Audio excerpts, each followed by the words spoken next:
Assalamualaikum warahmatullahi wabarakatuh. Video ini merupakan koneksi antar materi untuk modul 2 bab pembelajaran sosial dan emosional. Saya, Asip, mempersembahkan video ini untuk Pak Ponco dan Bu Dwi. Keterkaitan antar materi sebagai bentuk penguasaan pemahaman terhadap materi yang telah dipelajari dengan mengaitkan materi awal sampai dengan materi saat ini modul 2. Penyampaian keterkaitan materi itu menandakan sejauh mana penguasaan dan pemahaman terhadap materi tersebut, yaitu Modul 1-2 Pembelajaran Sosial Emosional dengan Filosofi Pendidikan KHD. Dari Filosofi Pendidikan KHD, guru sebagai pamong, guru membutuhkan pemahaman dan penguasaan terhadap KSE yang matang. Mampu menciptakan ekosistem sekolah yang mendorong pertumbuhan budi pekerti selain aspek intelektual. Harus paham benar dengan situasi lahir batin dirinya sendiri dan muridnya. Murid diajak untuk menyadari, melihat, mendengarkan, merasakan, mengalami pengalaman belajar yang dapat mengembangkan pengetahuan, keterampilan dan sikap positif mengenai aspek sosial dan emosionalnya.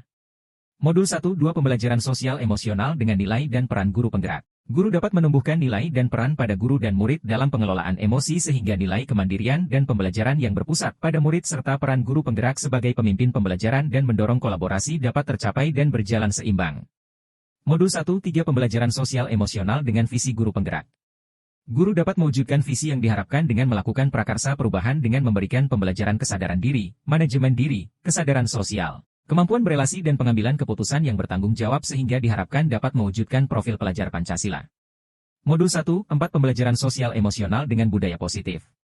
Guru dan murid dapat mengenali dan memahami emosi masing-masing sehingga mampu mengontrol diri dan dapat menciptakan suasana yang menyenangkan, aman, dan nyaman yang berpengaruh dalam penerapan budaya positif baik berupa disiplin positif maupun keyakinan kelas dengan sebaik mungkin sesuai dengan kesadaran diri dan manajemen diri. Modul 2-1 Pembelajaran Sosial Emosional dengan Pembelajaran Berdiferensiasi.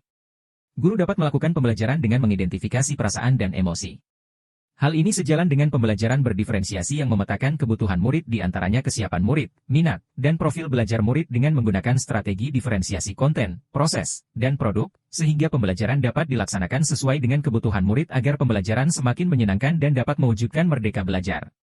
Sebelum mempelajari modul 2, penulis berpikir bahwa kompetensi sosial dan emosional akan terbentuk dengan tersendirinya bersamaan dengan pembelajaran di kelas sehingga penulis hanya fokus pada proses penyampaian materi, kognitif, sesuai dengan kurikulum. Setelah mempelajari modul ini, ternyata saya menyadari bahwa pembelajaran sosial emosional juga penting untuk diterapkan di sekolah karena mengabaikan pengembangan keterampilan sosial dan emosional akan membawa dampak buruk secara akademik dan murid yang berkembang secara sosial dan emosional bersamaan dengan berkembangnya secara akademik. Berkaitan dengan kebutuhan belajar dan lingkungan yang aman dan nyaman untuk memfasilitasi seluruh individu di sekolah agar dapat meningkatkan kompetensi akademik maupun kesejahteraan psikologis, well-being. 3 hal mendasar dan penting yang penulis pelajari adalah peningkatan 5 kompetensi sosial emosional, yaitu kesadaran diri, manajemen diri, kesadaran sosial, keterampilan berelasi, dan pengambilan keputusan yang bertanggung jawab. Kesadaran penuh, mindfulness, sebagai dasar penguatan 5 kompetensi sosial dan emosional. Penerapan PSE berbasis kesadaran penuh yang terhubung, terkoordinasi, aktif, fokus dan eksplisit dapat mendukung terwujudnya well-being ekosistem sekolah. Berkaitan dengan 3 hal mendasar di atas, perubahan yang penulis terapkan di kelas dan sekolah bagi murid-murid. Pengajaran eksplisit, yaitu dengan melakukan pengajaran eksplisit sebagai implementasi PSE ke pengajaran eksplisit memastikan murid memiliki kesempatan yang konsisten dalam menumbuhkan, melatih dan berefleksi tentang 5 KSE dengan cara yang sesuai dan terbuka dengan ragam budaya. Pembelajaran akademik terintegrasi KSE, yaitu dengan mengintegrasikan KSE ke dalam konten pembelajaran dan strategi pembelajaran pada materi akademik, seni, musik, dan pendidikan jasmani. Keterlibatan murid, yaitu mengajak warga sekolah menghormati dan meningkatkan perspektif dan pengalaman murid dengan melibatkan murid sebagai pemimpin, pemecah masalah, dan pembuat keputusan. Perubahan yang saya terapkan di kelas dan sekolah bagi rekan sejawat. Menjadi teladan, yaitu menerapkan KSE dalam peran dan tugas, menciptakan budaya saling memberi apresiasi, dan menumbuhkan rasa peduli dengan teman sejawat.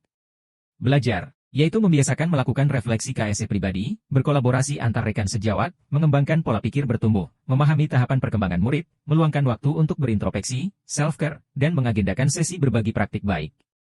Berkolaborasi, yaitu membuat kesepakatan bersama-sama, membuat komunitas belajar profesional, membuat sistem mentoring rekan sejawat, dan mengintegrasikan KSE dalam pelaksanaan rapat guru. Akhirnya, peran kita sebagai pendidik adalah tugas mulia sekaligus membutuhkan keuletan dan kesabaran. Mari terus belajar, berefleksi, bertumbuh, berbagi, dan berkolaborasi untuk menjadi lebih baik bagi murid-murid kita. Besok, dimanapun Anda berada, lakukan perubahan kecil di kelas Anda. Apapun perubahan kecil itu, jika setiap guru melakukannya secara serentak, kapal besar bernama Indonesia ini pasti akan bergerak. Nadiem Makarim. Jangan lupa share, like, dan subscribe ya guys.